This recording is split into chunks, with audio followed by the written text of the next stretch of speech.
Pequeno Jesus e Herodes, o Grande. De Belém a Jerusalém são apenas 8 quilômetros de distância. Na verdade, uma distância que para os padrões urbanos da atualidade é uma distância bastante reduzida para os nossos padrões na atualidade. Belém é a cidade do pequeno, recém-nascido Jesus, no texto que lemos. E Jerusalém é a cidade de Herodes, o Grande. Como algo ocorrido em Belém, cidade que à época do nascimento de Jesus deveria ter em torno de 2.000 habitantes, como algo ocorrido naquele pequeno vilarejo, naquela pequenina cidade, poderia alarmar Jerusalém. Como o nascimento de um menino, o nascimento de uma criança, poderia alarmar um rei bem estabelecido, bem firmado no poder, como era Herodes o Grande. Quem era este Herodes o Grande? O Novo Testamento menciona 4 personagens com o nome de Herodes. Eles são os seguintes. Primeiro nós temos Herodes o Grande, que reinava em Jerusalém quando Jesus nasceu. Este Herodes o Grande reinou por aproximadamente 4 décadas sobre Israel. Há um segundo Herodes, trata-se de Herodes Antipas, que era filho de Herodes o Grande.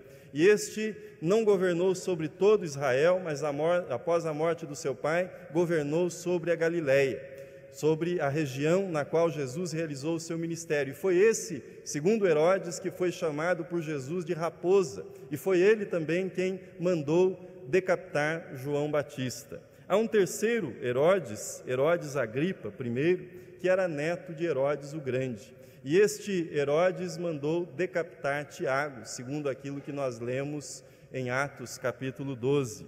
E há um quarto Herodes mencionado no Novo Testamento, Herodes Agripa II. Foi perante este que o apóstolo Paulo, quando prisioneiro, compareceu na sua apelação para ser julgado em Roma. São estes 4 personagens que são mencionados no Novo Testamento. Agora, vamos voltar a Herodes, no texto que nós lemos, Herodes o Grande, que reinava em Jerusalém quando Jesus nasceu em Belém. Herodes estava no auge do seu poder. Ele havia realizado em Israel um governo do ponto de vista político, do ponto de vista do seu poder político, um governo absolutamente esplêndido.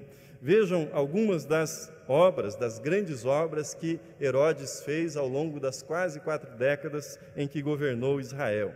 Ele construiu uma cidade, Cesareia. Esta cidade foi dedicada a Augusto César, que reinava César Augusto, que reinava em Roma como imperador.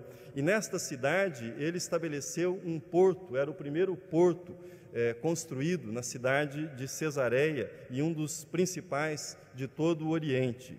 Ele também espalhou pelas cidades de Israel, ele espalhou ginásios, teatros, hipódromos. Aí está Cesareia. Ele era um fã da cultura grega. Ele, na verdade, queria, como uma espécie de missionário, difundir os costumes e a cultura grega por todo o território de Israel. Ele construiu a fortaleza de Massada, uma fortaleza esplêndida, construída sobre a rocha, uma construção que até hoje desperta a atenção dos engenheiros, de todos os especialistas em construção. Ele também construiu nas principais cidades de Israel aquedutos, sendo o mais famoso deles o que foi feito em Jerusalém. Jerusalém sempre teve dificuldades com o fornecimento de água, e uma das grandes obras de Herodes foi prover Jerusalém e também outras cidades de Israel com o fornecimento de água por meio dos aquedutos. Ele construiu o primeiro teto em abóbora, que se tem notícia na história da arquitetura. Ele foi precursor nesse estilo que se tornaria depois bastante popular. E uma das suas grandes obras foi a reconstrução do templo em Jerusalém. Ele reconstruiu o templo, reconstruiu as muralhas do templo, e parte das muralhas continuam até os dias atuais e são visitadas, são aquelas muralhas nas quais nós vemos os judeus ortodoxos fazendo as suas preces. Mas, além disso, Herodes também fez grandes realizações políticas. Ele, por exemplo, conseguiu governar na mesma extensão territorial que Salomão.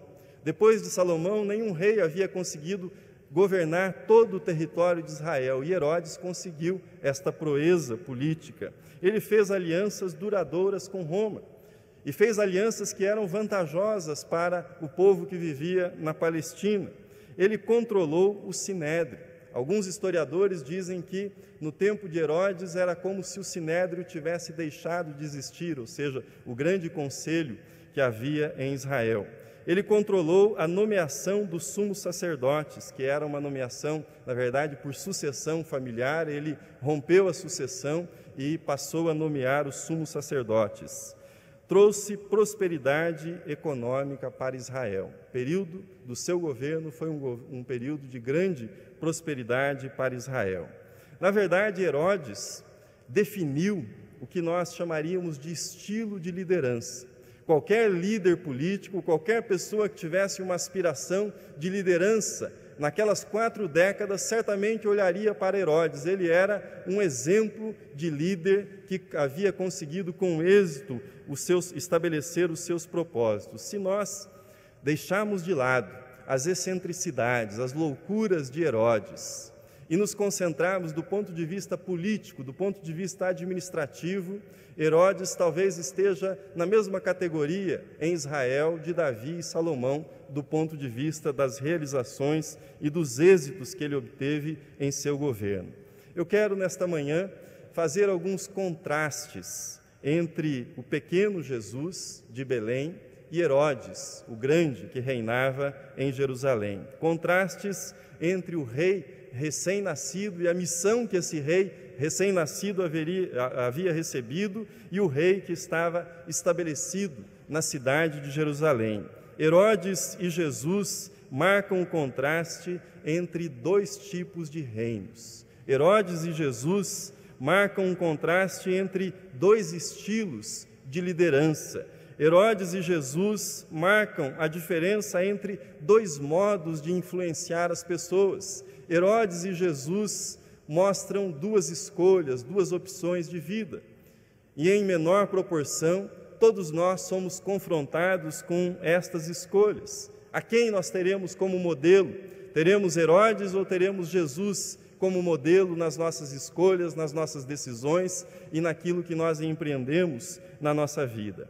Primeira observação é a seguinte: Herodes é o exemplo do ser humano que tenta ser Deus. É o exemplo do ser humano que tenta colocar-se no lugar que pertence somente a Deus. Uma das últimas obras de Herodes foi o Heródion. Nós temos algumas imagens.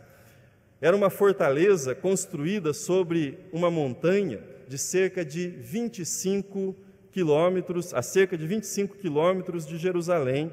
Fora construída no deserto da Judéia. E o que é impressionante, este monte, Herodes, por meio do trabalho escravo, fez com que trabalhadores tirassem terra de uma região próxima e aumentassem em 120 metros de altura este monte. Ele queria que a fortaleza que ele haveria de construir ali, para ali instalar uma espécie de lugar para o seu sepultamento, para a sua sepultura, ele queria que aquele lugar fosse visto de longe, que não tivesse em Israel nenhum lugar mais alto, com maior destaque do que aquele lugar. Por isso, ele fez esse monte crescer em 120 metros. E ali, ele fez uma fortaleza moderna, com aquecimento dos banheiros, fez também um lugar para o seu sepultamento secreto. E o lugar onde ele foi sepultado só foi descoberto agora no ano de 2007, recentemente, tal o engenho, tal o cuidado com que ele elaborou tudo isso. Herodes sabia, no melhor estilo de Maquiavel, que ele era temido, mas ele não era amado pelo povo de Israel, não obstante todo o êxito administrativo que tivera. Ele era idumeu, ou seja, ele descendia de Abraão, mas pela linhagem de Agar. E os judeus o viam como um estrangeiro reinando em Israel. Quando ele estava com 70 anos e via a morte aproximar-se, ele mandou prender num hipódromo que ele construíra em Jericó. Ele mandou prender centenas de anciãos, de pessoas idosas, e deixou a seguinte ordem: quando ele morresse, todos aqueles idosos deveriam ser executados, deveriam ser assassinados. Ele sabia que ninguém choraria sua morte, que não haveria pranto por ele em Israel, e por meio desse expediente ele queria que em cada casa, em cada vila em Israel, ele fosse pranteado, que houvesse choro por ocasião da sua morte. Tudo sobre Herodes parece tão monstruoso, tão fora de proporção, mas que dizer dos Herodes do século XX, Pol Pot, Hitler, Stalin e tantos outros. Isso nos ensina que a monstruosidade não está circunscrita a uma época, a monstruosidade não é coisa do passado, mas ela depende de quem está no trono, quem governa a vida de um ser humano, quais são os princípios que o guiam. Se o ego estiver no trono de nossa vida, se o desejo de ser admirado e até de ser adorado passar a ser o centro da nossa vida, nós teremos dado as boas-vindas ao Herodes que existe dentro de cada pessoa, dentro de cada ser humano. Quando o ser humano tenta ser Deus, o resultado é que ele não consegue ser Deus, mas facilmente, rapidamente, se transforma num demônio, para as outras pessoas. Flávio Joséfo, o grande historiador do mundo judaico antigo, ele observou que era impossível não ficar estarrecido diante das contradições que eram encontradas neste personagem, Herodes o Grande. Observando as ofertas que ele fazia com tanta liberalidade e tanta bondade, por exemplo, vendeu parte dos seus tesouros quando houve um período de fome na Palestina para alimentar a população. Quando se olhava para a liberalidade e a bondade de Herodes, tinha-se por obrigação de reconhecer que ele era um rei generoso. Mas, por outro lado, quando se via a crueldade, a injustiça, como ele tratava os seus súditos, também era preciso reconhecer que ele era um homem cruel, um homem duro, um homem desrespeitoso para além de toda medida. E diante dessa contradição, Flávio Joséfo discorda daqueles que viam motivações diferentes na vida de Herodes. Ele diz que, embora o seu comportamento fosse contraditório, a razão dessa contradição era uma única, era uma só. Nós temos a citação, acompanhem comigo. Disse Flávio Joséfo: apesar de tais características serem contraditórias a ponto de parecer impossível encontrá-las na mesma pessoa, eu julgo de modo diferente e penso que tenham origem numa única causa. Considerando que a paixão dominante desse príncipe era a ambição e a glória, o desejo de receber elogios em vida e de imortalizar a própria memória o levava, de um lado, a ser generoso, mas de outro, suas posses, por grandes que fossem, não podiam bastar para os excessivos presentes que fazia. Por isso, tratava com dureza os que lhe estavam sujeitos, para compensar com meios malvados aquilo que a sua vaidade o impelia a dissipar. Flávio Joséfo, Antiguidades Judaicas. Quando alguém não obedecia cegamente Herodes, quando alguém não atendia aos seus caprichos, quando alguém, por alguma razão, se mostrava como uma ameaça para ele, para o seu poder, ele não tinha a menor dúvida, lançava a mão do assassinato e eliminava essas pessoas.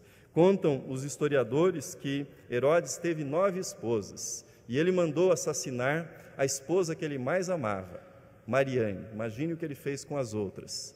Esta que era a amada. Além de Mariane, que ele amava e mandou assassinar, ele assassinou ainda 3 dos seus filhos, 3 dos seus herdeiros. Isso levou César Augusto, que o conhecia e que era seu interlocutor em Roma, a dizer que era preferível ser um porco em Roma a ser um filho de Herodes vivendo na Palestina e vivendo dentro do palácio de Herodes. Saber de tais fatos ajuda-nos a entender melhor a monstruosidade praticada contra as crianças em Belém. E também saber destes fatos ajuda-nos faz com que tenhamos maior confiabilidade no texto bíblico, ou seja, na confiabilidade histórica daquilo que nós encontramos no Evangelho de Mateus. Mas façamos o contraste. Se Herodes é o exemplo do ser humano que tenta ser Deus, Jesus é o exemplo do Deus que se torna humano. Herodes queria ser grande, Deus em Jesus quis, decidiu e se fez pequeno. O Deus Todo-Poderoso, aquele cuja glória os céus dos céus não podem conter, encolheu-se, diminuiu, encolheu-se tanto que se tornou um óvulo, um simples óvulo, quase invisível. Em seguida, um óvulo fecundado que se dividiria e se redividiria até que um feto fosse formado, expandindo-se célula por célula dentro de uma jovem. Imagine aquele que é o Criador do tempo, do universo, sendo gestado por 9 meses. Imagine aquele que tem o universo em suas mãos, tem o controle de todas as coisas, sendo embalado como um bebê nos braços da sua mãe, nos braços do seu pai. Li certa vez que a rainha Elizabeth II, quando ela visita um país, ela se faz acompanhar por 800 quilos de bagagem. Isso inclui trajes para cada ocasião, inclusive um traje para luto no caso de alguém morrer no país. Ela leva também água e alimentos, acompanham-na a cabeleireira, 2 camareiros e uma dezena de atendentes. Uma pequena visita da rainha a um outro país pode custar algo em torno de 20 milhões. Pequeno deslocamento da rainha. Isso nos faz pensar que contraste com a vinda de Jesus à terra, sem criados, sem protocolos da realeza, recebido num estábulo, abrigado num coxo, numa manjedoura, visitado por pastores que não eram ninguém na sociedade daquele tempo, visitado por estrangeiros, mas recebido na extrema simplicidade. Eu gosto muito da expressão do teólogo Leonardo Boff, ao comentar a encarnação de Cristo, ele diz assim: humano assim, só Deus mesmo. Humano assim, só Deus mesmo. Mais um contraste. Herodes é o exemplo de amor ao poder. Herodes viveu pelo poder. Ele não amou nada e não amou ninguém mais do que o poder. Ele construiu palácios, alguns maiores e mais luxuosos do que aqueles que existiam à época em Roma, para mostrar o seu poder e para manter-se no poder. O bem que ele fez, ele não o fez por amor às pessoas. O bem que ele praticou, ele não praticou para ser justo. O bem que ele fez, ele não fez por amor ao próprio bem. O bem que ele fez, ele o fez por amor ao poder, para manter-se no poder como estratégia política para não ser retirado do poder. O templo que ele reedificou em Jerusalém, ele não reedificou para a glória de Deus, ele não construiu, não ergueu aquele templo para que Deus fosse louvado, mas ele ergueu aquele templo para que ele fosse louvado, para que ele fosse lembrado, para que ele fosse exaltado e para que o seu nome fosse citado. Herodes o Grande realmente foi grande em poder, mas ele foi miserável em matéria de amor. Não deixa de ser curioso que uma das últimas fortalezas que Herodes edificou em Jerusalém tinha as suas torres, ou nas suas torres, as janelas, a vigilância estava voltada para o pátio interno. E a razão disto é o seguinte: Herodes temia ser assassinado por alguém da sua família, temia ser assassinado pelos seus próprios soldados, por isso toda a sua vigilância tornou-se uma vigilância interna. A ele bem poderia aplicar-se o belo poema de Olavo Bilac, escrito sobre o bandeirante Fernando Paes Leme, que embrenhou-se pelas matas em busca de fama, riqueza e poder, e no último verso, sobre este bandeirante e a sua busca, assim escreveu o poeta: ah, mísero demente, o teu tesouro é falso. Tu caminhaste em vão por 7 anos no encalço de uma nuvem falaz, de um sonho malfazejo.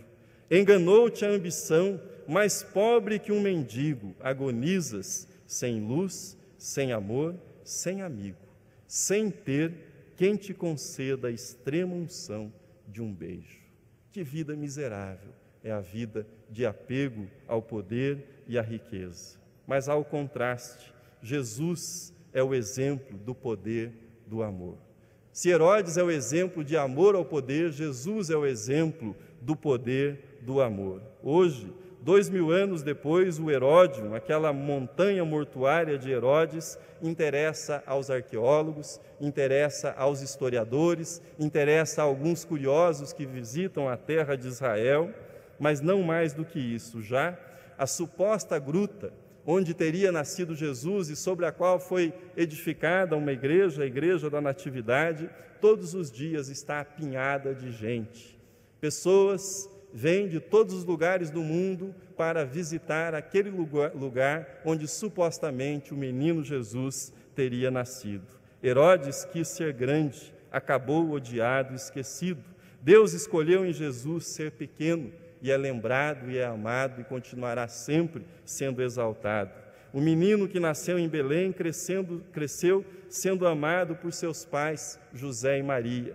Cresceu em sabedoria, cresceu em amor, cresceu aprendendo a honrar os seus pais humanos e a glorificar o Pai Celestial. Eu não tenho dúvidas que a oração de Maria e que a vida de oração de Maria marcou profundamente a vida de Jesus. Não tenho dúvidas que ele aprendeu a orar com a sua mãe, que a sua mãe o ensinou nas primeiras orações, e estas orações o ensinaram a amar, o ensinaram a dedicar-se a Deus e ao próximo. Mas de que oração eu estou falando? Veja comigo a oração que Maria fez por ocasião da Anunciação.